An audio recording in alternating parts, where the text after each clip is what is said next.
Now, if you want to be able to do that, this is the channel for you because I put up card throwing tutorials all the time. So I've already taught how to throw different ways with how to throw for distance and how to throw behind your back and a few other different ways. So today I'm going to show you how to throw it like a boomerang. Grab a few decks of cards because you'll need them, and make sure to go over a soft surface like carpet or a blanket. It makes it easier to pick it up. Now, when you're starting off, you're going to need to know how to actually hold the deck. So you're going to be holding it the way that I do, and I'm going to go for more accuracy as I'm going to hold it the same way when I do it, how I'm going to throw behind my back. So you're going to have your middle and ring on this top part here, which would be the top of the deck, which would be about 75% up.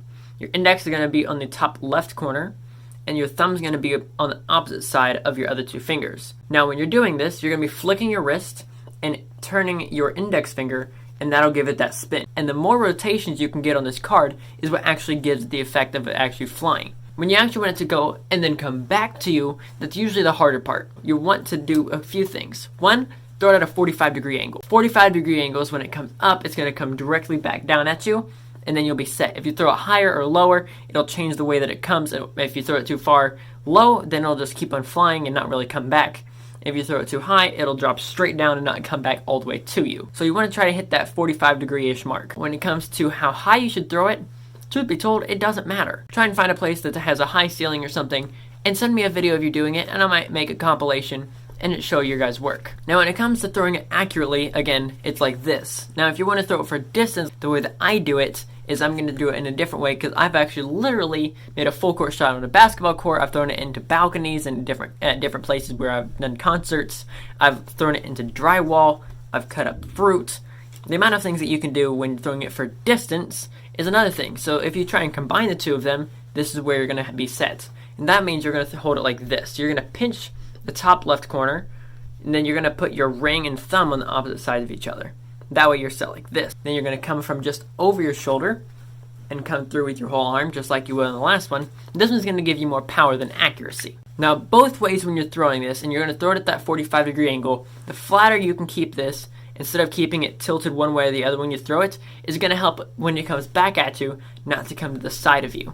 So when you're throwing it, keep it here, keep it flat, and it won't go to the side. Now you don't have to run off to the side and end up picking up cards, because no one wants to do that. Now, when it comes to which cards you should use, you're going to want one of two things, either a thick deck or a actual card throwing deck. So the first one being a thick deck, this is what I use right now. This is the School of Cardistry V4. They're in the description for 10% off if you want to pick them up.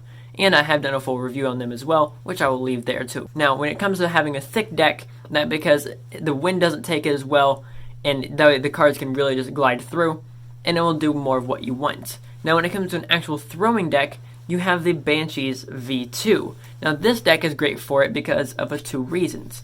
Number one, this deck is actually a plastic deck. So because it is plastic, this is going to do so many things to the actual wind and resistance, and the actual, when it hits something, it's not going to tear and just bend the corners. Now, depending on how hard you hit it, it could crack the card, which would then be pretty freaking cool, and I have definitely done that a couple times to this deck. Another thing is, this deck whistles, so because of how this deck has holes in the corners, it literally will whistle when you throw it. So that's super cool, and if you want to be able to take your bicycle playing cards and turn them into whistling cards, I do have a tutorial on how to make your own DIY Banshees. Plus, when you throw it into something, you'll have a little bit of a ring to see how far you threw it into whatever object that was. So it's a win-win-win when it comes to both of these decks. They'll both fly forever, and you can use them for all of your card throwing needs. And I have reviewed them as well, and if you want to check out that review, I'll leave that in the description below as well, next to the other review. So I do hope you have enjoyed learning how to do this, and if you want to see an entire playlist of all stuff throwing playing cards, I'll leave that playlist in the description so you can go and knock out everything so you can be an expert card thrower. And if there's a specific card throwing technique or move that you want to learn, let me know in the comments, and I'll catch you guys in the next one. This is Card Perfect, signing off.